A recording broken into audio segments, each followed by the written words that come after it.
3월 12일 사순절 제3주 주일을 위한 말씀 나눔을 시작하겠습니다. 오늘은 주일성서 일과 부분을 모두 읽을 텐데요. 주 본문 로마서 5장 1절부터 11절을 가지고 두 가지 즐거움이란 제목으로 말씀을 나누려고 합니다. 로마서 5장 1절부터 11절. 그러므로 우리가 믿음으로 의롭다 하심을 받았으니 우리 주 예수 그리스도로 말미암아 하나님과 화평을 누리자. 또한 그로 말미암아 우리가 믿음으로 서 있는 이 은혜에 들어감을 얻었으며 하나님의 영광을 바라고 즐거워하느니라. 다만 이뿐 아니라 우리가 환난 중에도 즐거워하나니 이는 환난은 인내를, 인내는 연단을, 연단은 소망을 이루는 줄 알미로다. 소망이 우리를 부끄럽게 하지 아니함은 우리에게 주신 성령으로 말미암아 하나님의 사랑이 우리 마음에 부은 바 됨이니 우리가 아직 연약할 때의 기약대로 그리스도께서 경건하지 않은 자를 위하여 죽으셨도다. 의인을 위하여 죽는 자가 쉽지 않고 선인을 위하여 용감히 죽는 자가 곧 있거니와 우리가 아직 죄인 되었을 때에 그리스도께서 우리를 위하여 죽으심으로 하나님께서 우리에 대한 자기의 사랑을 확증하셨느니라. 그러면 이제 우리가 그의 피로 말미암아 의롭다 하심을 받았으니 더욱 그로 말미암아 진노하심에서 구원을 받을 것이니 곧 우리가 원수 되었을 때에 그의 아들의 죽으심으로 말미암아 하나님과 화목하게 되었은즉 화목하게 된 자로서는 더욱 그의 살아나심으로 말미암아 구원을 받을 것이니라. 그뿐 아니라 이제 우리로 화목하게 하신 우리 주 예수 그리스도로 말미암아 하나님 안에서 또한 즐거워하느니라. 아멘. 오늘 본문에서 두 가지 즐거움이라는 제목의 첫 번째 즐거움은 2절에 나와 있는 본문을 기준으로 제가 명칭을 붙인 것입니다. 하나님의 영광을 바라고 즐거워하느니라. 유념할 단어가 3개가 나옵니다. 영광, 바라고, 즐거워한다. 영광은 대부분의 번역에서 다 영광이고요. 바라고라는 단어는 소망, 희망, 번역이 각자 다릅니다. 그리고 즐거워한다라는 번역도 기쁨이라고 번역하기도 하고 자랑이라고 번역하기도 합니다. 그래서 개정개역에 하나님의 영광을 바라고 즐거워하느니라 이 본문을 공동번역에서 보면 하나님의 영광에 이르게 될 소망을 안고 기뻐하고 있습니다. 이렇게 번역되어 있고요. 또 새 번역에는 하나님의 영광의 자리에 참여할 소망을 품고 자랑을 합니다. 라고 번역되어 있습니다. 어쨌든 여기서 첫 번째 즐거움은 하나님의 영광에 대한 즐거움입니다. 그런데 이 영광을 즐거워하기 전에 먼저 경험하게 되는 것은 소망한다는 것이죠. 하나님의 영광을 기대하고 희망하는 그 상태로는 아직 즐거움에 이르지는 않은 것이죠. 그러나 기대만으로 우리가 마음에 즐거움이 오기도 하잖아요. 아직 도달하지 않은 것을 현재화하는 것입니다. 즉, 소망이 우리를 즐겁게 하지만 본질적인 즐거움은 소망 자체가 아니라 그 소망의 원래 목표, 하나님의 영광에 참여하는 것, 그것이 우리의 진정한 즐거움이죠. 미래의 것이지만 그것을 앞당겨서 우리가 소망하며 즐거워하는 것입니다. 이 하나님의 영광에 대해서는 뒷부분에 다시 한번 이야기하려고 하는데요. 먼저 최근에 더 글로리라는 학교 폭력에 대한 내용을 담고 있는 드라마인데요.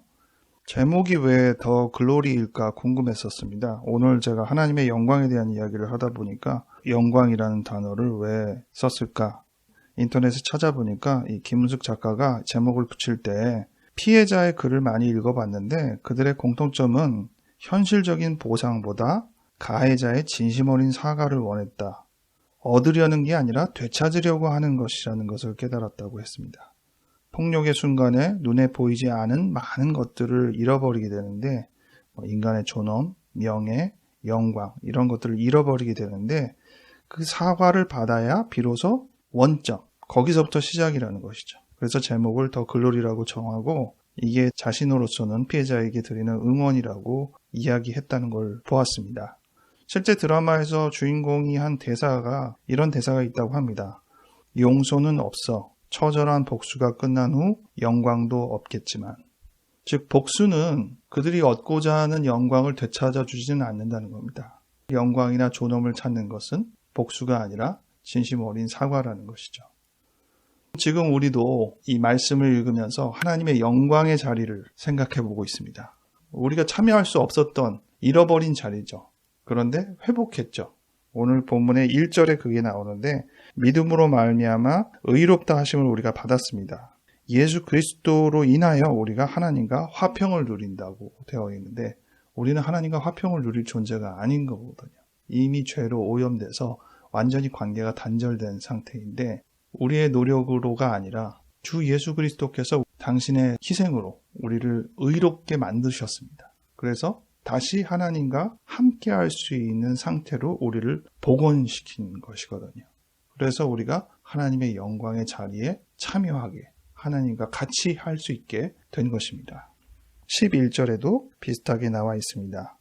이제 우리로 화목하게 하신 우리 주 예수 그리스도로 말미암아 하나님 안에서 또한 즐거워하느니라. 궁극의 영광, 궁극의 즐거움은 우리가 하나님과 함께하는 것입니다. 잃어버린 그 자리를 되찾는 것입니다.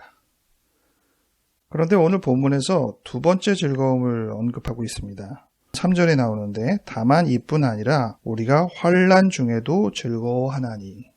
즉 이 즐거움은 환난, 고통이 있음에도 즐거워한다는 것입니다. 환난과 고통이 우리를 즐겁게 한다는 것이 아니라 환난과 고통이 있음에도 우리가 즐거워한다는 것입니다. 사실 이 두 번째 즐거움은 첫 번째 즐거움과 다른 것은 아닙니다. 바울은 소망으로 인하여 즐거워한다는 첫 번째 즐거움을 먼저 언급한 다음에 두 번째 즐거움으로, 그러나 우리가 환난 중에도 고통 중에도 즐거워한다. 왜 그럴 수 있느냐? 결국 이것도 같은 결과를 낳기 때문에 그렇다고 언급을 한 것입니다. 3절 4절에 읽어보면 환난이 인내를 낳고 인내가 연단을 낳고 그 연단이 소망을 이룬다고 되어 있습니다. 아까 하나님의 영광을 소망하고 즐거워한다, 바라고 즐거워한다고 했잖아요. 결국 이 소망이라는 부분으로 같이 묶어지는 겁니다. 출발은 조금 달라 보이는 것 같지만 환난과 고통도 결국 인내와 연단의 과정을 통해서 소망에 이르는 것이죠. 그래서 방향에 맞추어 결국 이것도 즐거움에 도달하게 될 수 있다는 것입니다. 저는 이 3절부터 4절에 나와 있는 이 일련의 과정, 환난이 인내를, 인내가 연단을, 연단이 소망을 이룬다는 이 표현이 경험적인 간증이라고 생각했습니다. 그냥 머릿속에서 이렇게 꾸며서 하나의 프로세스를 만들어 논리적인 어떤 단어를 붙인 게 아니라 그가 가진 경험을 통해서 붙인 이름이라고 생각했습니다.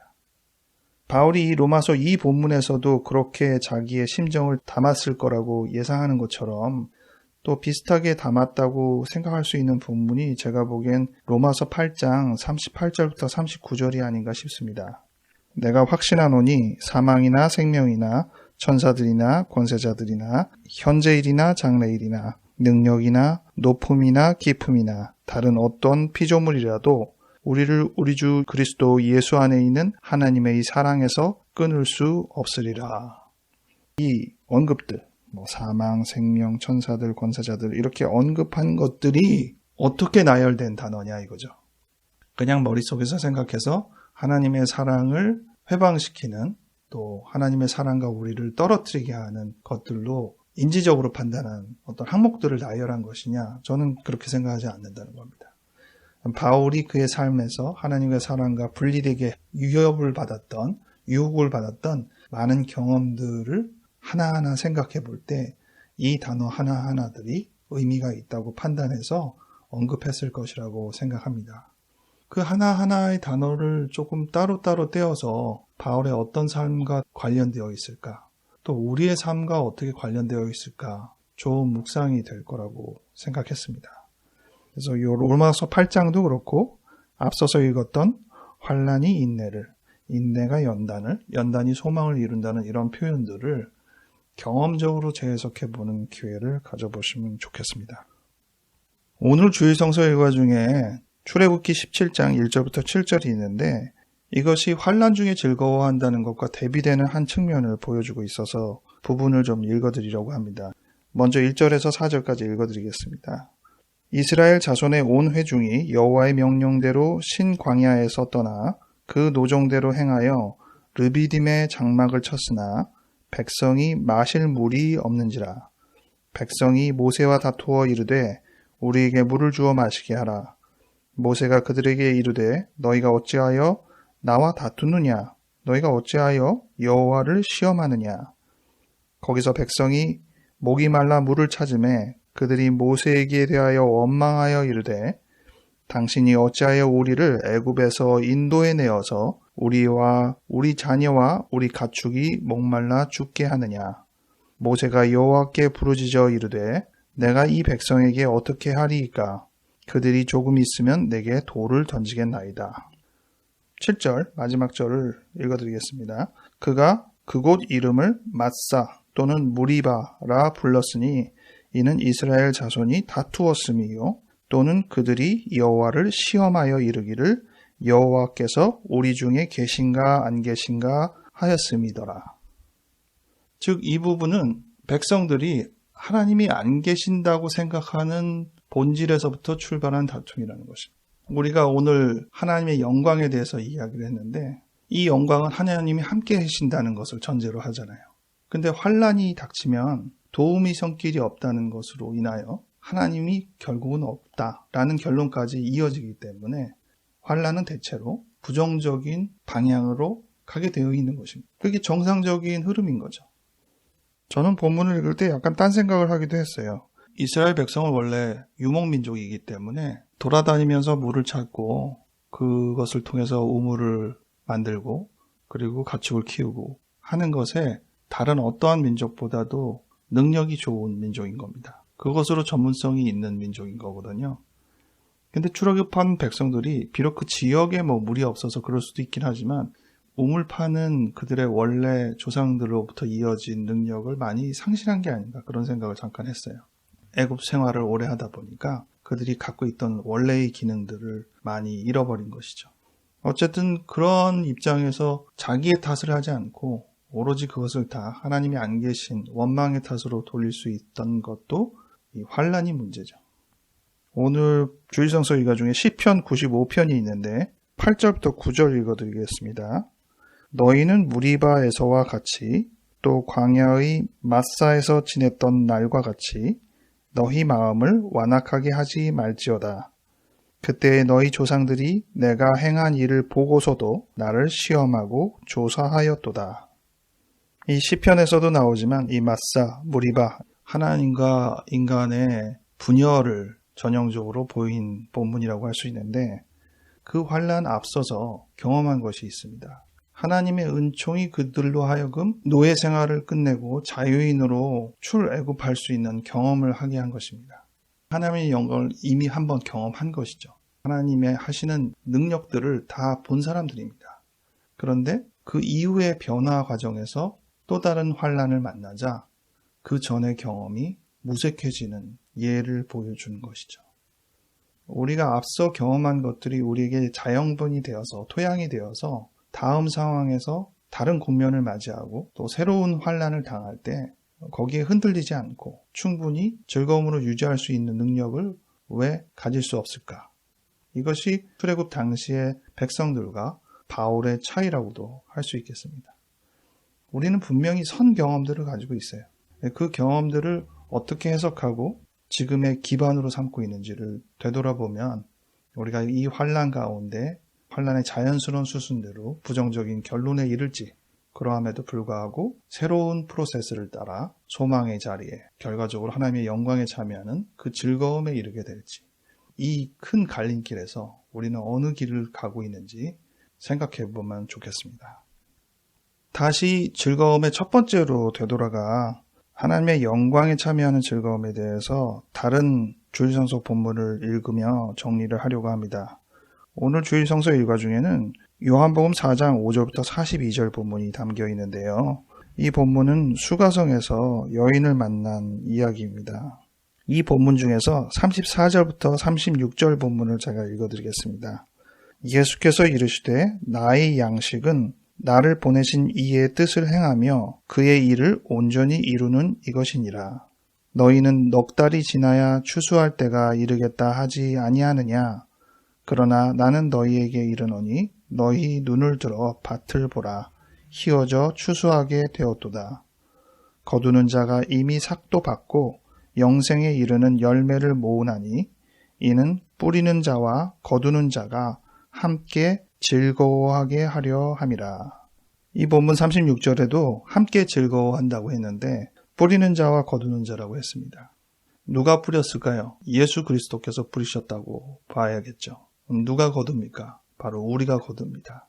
예수님께서 그렇게 얘기하셨습니다. 지금 추수할 때다. 수가성의 여인은 말씀을 갈급했던 사람이죠. 그래서 예수님께서 초대를 했을 때 그 말씀을 받은 여인입니다. 이러한 여인이 지금 많이 있다는 것입니다.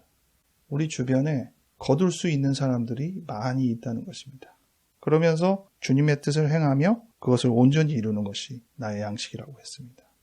주님의 뜻을 행하며 온전히 이루는 것은 바로 추수하는 것이죠. 그래서 우리가 해야 할 중요한 한 가지는 우리가 하나님과 함께하는 것만큼이나 하나님과 함께 하여야 할 사람들을 초대하는 것입니다. 지금이 추수할 때인가?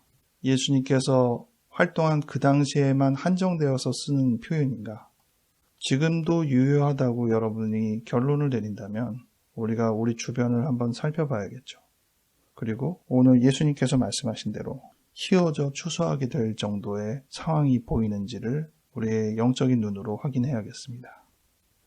기도하겠습니다. 하나님 아버지, 우리에게 두 가지 즐거움에 대해서 바울이 이야기한 것을 묵상하고 있습니다.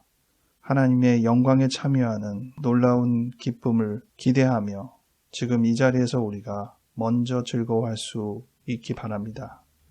또한 환난 중에도 결과적으로 우리가 그 환난을 거쳐 인내하고 연단하여 소망에 이르기 때문에 결과가 같게 될 것을 기대합니다.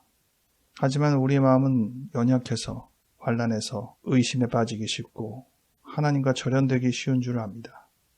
하지만 하나님께서 우리를 사랑하신 것은 우리가 자격이 있어서가 아니라 우리가 죄인된 그 상태에서부터 하나님의 사랑이 우리를 온전히 잡으시고 그 사랑 때문에 그 소망은 결코 흔들리지 않는다는 것을 우리가 확인하였습니다.